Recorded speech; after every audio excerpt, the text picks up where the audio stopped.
Good morning students. आज हम हिंदी की कक्षा में वितान से पाठ नंबर 3 आलो अंधारी, जिसकी लेखिका बेबी हालदार है, उसके बारे में पढ़ेंगे। Page number 27।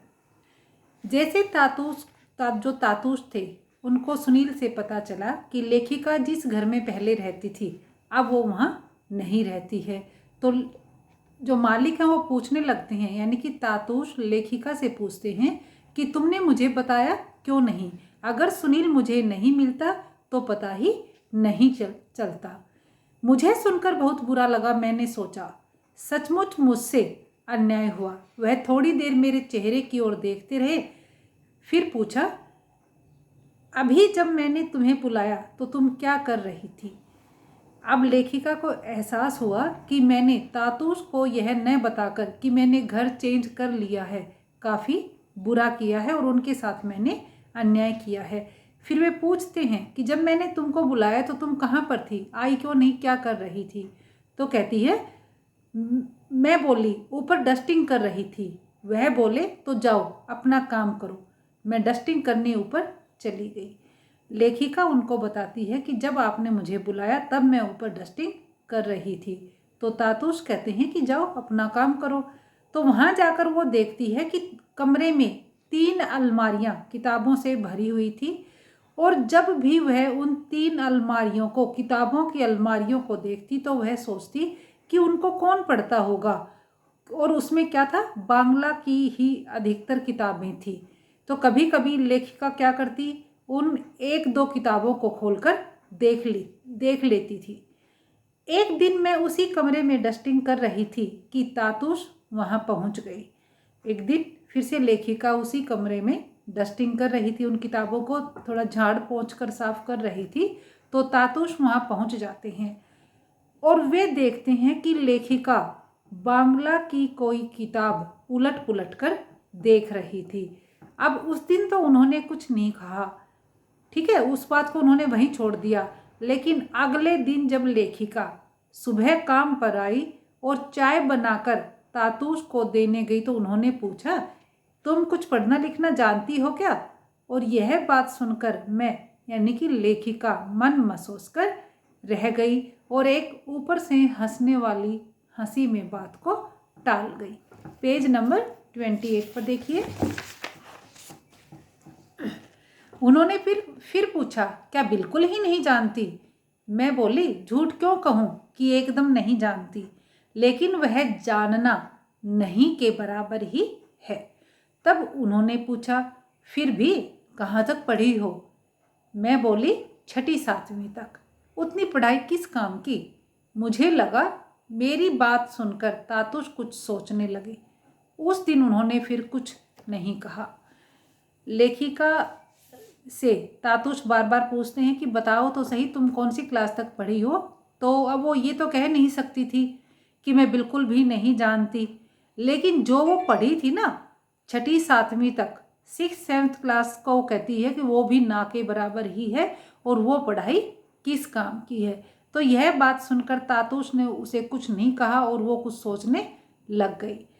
अब अगले दिन लेखिका जब उनके घर फिर से काम करने के लिए गई तो तातूश उसे देखकर हंसने लगे। वैसे भी उनके चेहरे पर सब समय हंसी रहती। देखकर लगता कि उनके मन में गुस्सा है ही नहीं। जो तातूश का चेहरा था कैसा था, हंसमुख था। उनके चेहरे को देखकर ऐसा लगता था जैसे गुस्सा नाम की तो कोई चीज़ उनके स्वभाव में है ही नहीं। बोलते भी कैसे थे, बिल्कुल आहिस्ता आहिस्ता, धीरे धीरे वो बोलते थे। और उन्हें देखकर लेखिका को श्री रामकृष्ण जी याद आ जाते थे। अब वो क्या करती, वो जब तातूश से बातें करने लग जाती ना तो उसकी काम करने की इच्छा ही खत्म हो जाती, क्योंकि वो बातें करने में अच्छे थे, उसके पिता के समान थे और वह भी अपने सुख दुख की बातें उनसे कर लेती थी। लेकिन अब क्या होता आजकल कि वो सारी बातें करके और फिर घुमा फिरा कर किताबों की बातों पर ले आती थी। फिर एक दिन वो कहते हैं, अच्छा बेबी, तुम्हें किसी लेखक का नाम याद है? वो बेबी कहते थे ना उसको, तो कहते कोई लेखक है ऐसा जिसका नाम याद हो? तो फिर वो लेखिका उनकी तरफ देखती है और हंसते हुए कहती है कि हाँ, मुझे तो कईयों के नाम हैं, जैसे रविंद्रनाथ ठाकुर, काजी नजरुल इस्लाम, शरद चंद्र, सत्येंद्र नाथ दत्त, सुकुमार राय। वो ये इतने नाम उनके सामने ले देती है। अब जब लेखिका ने इन लोगों के नाम लिए तो पता नहीं क्यों तातुश मेरे सिर पर हाथ रख मुझे आश्चर्य से देखने लगे कि तुम्हें इतने नाम याद हैं, और उनको मेरी बात पर बिल्कुल भी विश्वास नहीं हो रहा था। फिर वो कहते हैं कि तुम्हें पढ़ने लिखने का शौक है? तो लेखिका कहती है शौक होने से भी क्या होता है, अब मैं कोई पढ़ लिख थोड़े ही सकती हूँ कि अब मैं पढ़ लूँगी लिख लूँगी। तो फिर वो तातुश कहते हैं क्यों होगा, क्यों नहीं, मुझी को देखो, मैं अब तक पढ़ता रहता हूँ, और तुम्हें पता है मैंने न जाने कितनी ही किताबें अलमारियों में रखकर छोड़ी हुई हैं। जब मैं पढ़ सकता हूँ इतनी उम्र में तो तुम क्यों नहीं पढ़ सकती हो। फिर वो लेखिका को ऊपर अलमारियों वाली यानी कि जहाँ किताबें रखी थी उस कमरे में लेकर जाते हैं, और फिर वहाँ से एक अलमारी से एक किताब निकालते हैं और कहते हैं कि देखो, इस पर देखकर बताओ कि इसमें क्या लिखा है। अब लेखिका उसे सोचती है कि पढ़ तो ठीक लूँगी ही, फिर सोचती है कि ना अगर गलती हो गई ना तो गड़बड़ हो जाएगी, और फिर वो ये भी सोचती है कि मैं इनको कह देती हूँ कि मुझे बिल्कुल भी पढ़ना लिखना नहीं आता। अब तातुश उसके मुंह की तरफ देख रहे थे और कह रहे थे कि पढ़ो ना, कुछ तो पढ़ो।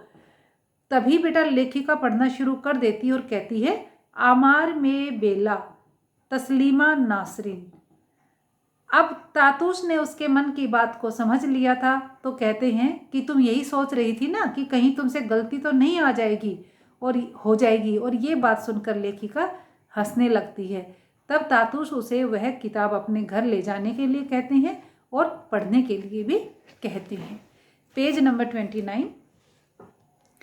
मैं किताब लेकर घर चली आई और रोज उसमें से एक एक दो दो पेज कर पढ़ने लगी।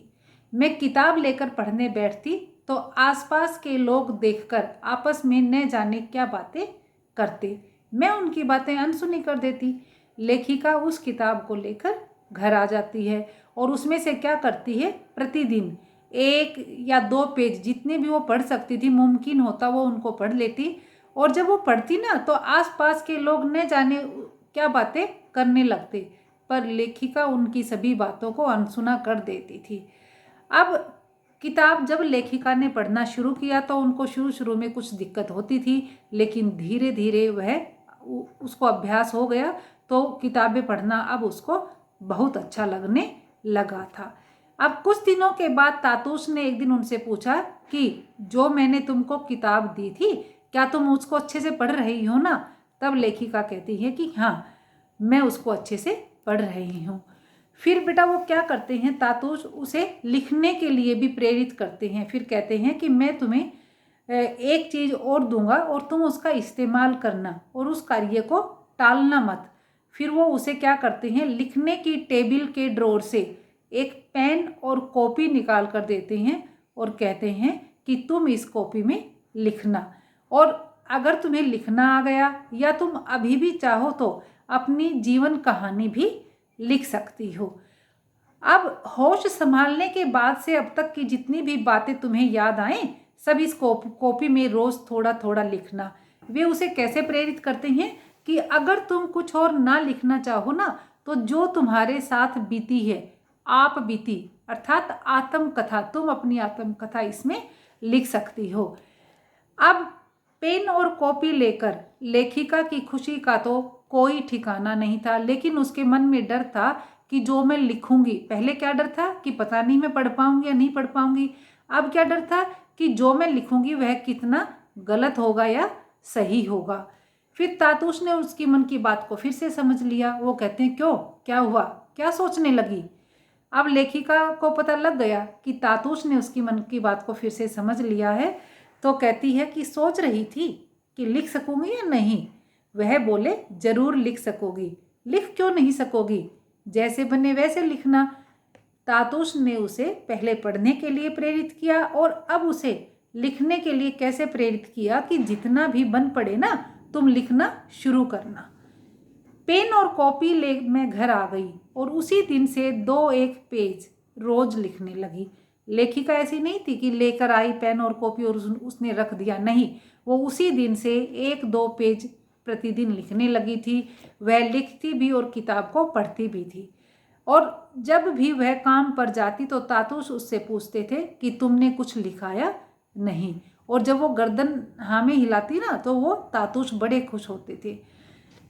अब कई बार क्या होता कि किसी किसी दिन वह लिखते पढ़ते उसे काफ़ी रात हो चुकी होती तो वो देखती कि आसपास के लोग सो चुके होते थे, और फिर कई बार उनकी नींद बीच में टूट जाती तो वे पूछते कि मैं रात को जगी हुई थी तो तुम क्या पढ़ लिख रही थी, तो क्या कर रही थी तुम। फिर वो उनको टाल जाती थी, कहती कुछ भी तो नहीं। और इन सब बातों उन लोगों की ये बातें लेखिका को बिल्कुल भी अच्छी नहीं लगती थी। क्यों? क्योंकि वो उसके जीवन में झांकने की कोशिश करते थे, ताक झांक करते थे। वो अपने ढंग से जीवन को जीना चाहती थी, लेकिन लोगों को पता नहीं क्या समस्या थी, और वहाँ पर अन्य असुविधाएं भी थी। इसीलिए लेखिका उस घर को छोड़ना चाहती थी। अब सब समय में यही सोचा करती कि उससे अच्छी जगह कहाँ मिल सकती है। वहाँ क्या क्या असुविधाएं थी? पानी की असुविधा थी, बाथरूम की सुविधा थी। अब वहाँ पर 4 घरों के बीच में एक ही बाथरूम था, तो आप सोच सकते हो कि 4 मेंबर तो किसके घर में थे?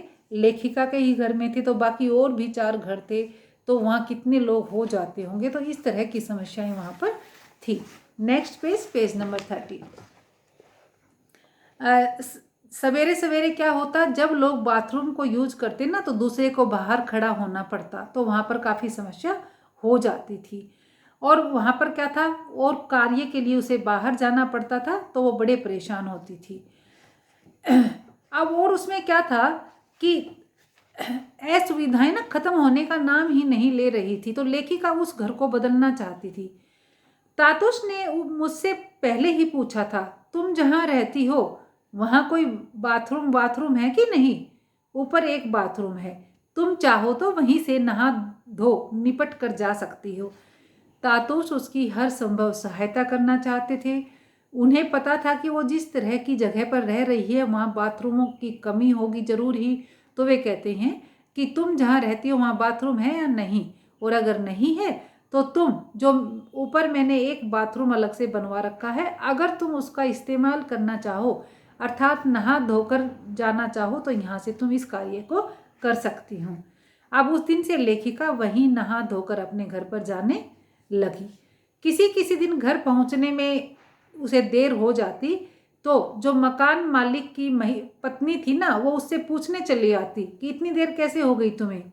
और कभी कभी वह यह भी जानना चाहती थी कि तुम कहाँ गई थी, कहाँ जाती हो, क्या करती हो, यानी कि वो उनकी सारी बातें जानना चाहती थी। अब लेखिका को बिल्कुल भी नहीं पसंद था कि कोई उससे उसके बारे में पूछे, तो उसे बड़ा गुस्सा आता, और वो नहीं उसे बिल्कुल भी पसंद नहीं था कि मैं सारा दिन काम करके आऊँ और घर पर कोई आकर मुझसे इस तरह के सवाल करे या बेमतलब की बातें सुनाए। और फिर वो ये भी सोचती थी कि क्या मैं इनकी बांदी हूँ, यानी कि इनकी सेविका हूँ, जो मैं दासी हूँ जो ये बातें सुनूंगी। तो अब वो ना बिल्कुल ही वहाँ रहना नहीं चाहती थी, और घर का किराया वो देने में कभी भी देरी नहीं करती थी। तो फिर वो ये सोचती है कि जब मैं मकान मालिक को समय पर किराया देती हूँ, कोई और असुविधा नहीं होने देती, तो ये मेरे साथ फालतू की बातें क्यों करते हैं, तो इन लोगों को क्यों दर्द होता है। और मैं जाती भी कब कब थी, समय ही कहाँ था मेरे पास। काम करके लौटती तो लिखने पढ़ने बैठ जाती, कभी कभी सविता से जरूर मिल लेती। सविता कौन थी? उसकी पुरानी कोठी की सहेली थी। तो लेखिका सोचती है कि पहली बात तो मेरे पास समय ही नहीं होता, और जब मैं कभी कभी तो बाहर जाती हूँ, मेरे पास समय ही कहाँ होता है। जो खाली समय मिलता है मैं उसमें पढ़ने लिखने बैठ जाती हूँ, और ज़्यादा हो क्या हो तो अभी अपनी सहेली सविता से मिल लेती हूँ। फिर भी इन लोगों को क्या प्रॉब्लम है। बाजार हाट करने भी जाना होता तो वह बूढ़ी मकान मालिक की स्त्री कहती, कहाँ जाती है रोज रोज, तेरा स्वामी है नहीं, तू तो अकेली ही है, तुझे इतना घूमने घामने की क्या दरकार। ठीक है, उसको ना वो जब भी कहीं बाहर निकलती, यानी कि जब वो बाजार हाट यानी कि मार्केट में कुछ लेने के लिए जाती, तो जो वो मकान मालकिन थी ना, वो उस पर कड़ी नज़र रखती थी। कहती रोज रोज कहाँ जाती है तुम, तुम्हारा तो पति है नहीं और तुम अकेली ही घूमती रहती हो, और क्या ज़रूरत है, दरकार होता है आवश्यकता, तुम्हें क्या आवश्यकता है प्रतिदिन घर से बाहर जाने की। मैं सोचती मेरा स्वामी मेरे साथ नहीं है तो क्या मैं कहीं घूम फिर भी नहीं सकती, और फिर उसका साथ में रहना भी तो न रहने जैसा है ना, उसके साथ रहकर भी क्या मुझे शांति मिली। अब वो उसे ना अपने पति की याद आती है कि किस तरह से वह एक नकारा मनुष्य था, नाकारा। तो सोचती है कि वो मेरे साथ रहे या ना रहे, मुझे उससे क्या फ़र्क पड़ता है, और उसका साथ रहना तो न रहने के जैसा ही था। और क्यों? क्योंकि वह एक गंदा इंसान था। वह उसके साथ जब रहती थी तो उसके जीवन में बिल्कुल भी शांति नहीं थी। तो ये मैंने आपको पेज नंबर 30 तक रीड करवा दिया। आप इसको रीड कर लेना और इसकी व्याख्या को अपनी नोटबुक में लिख लेना।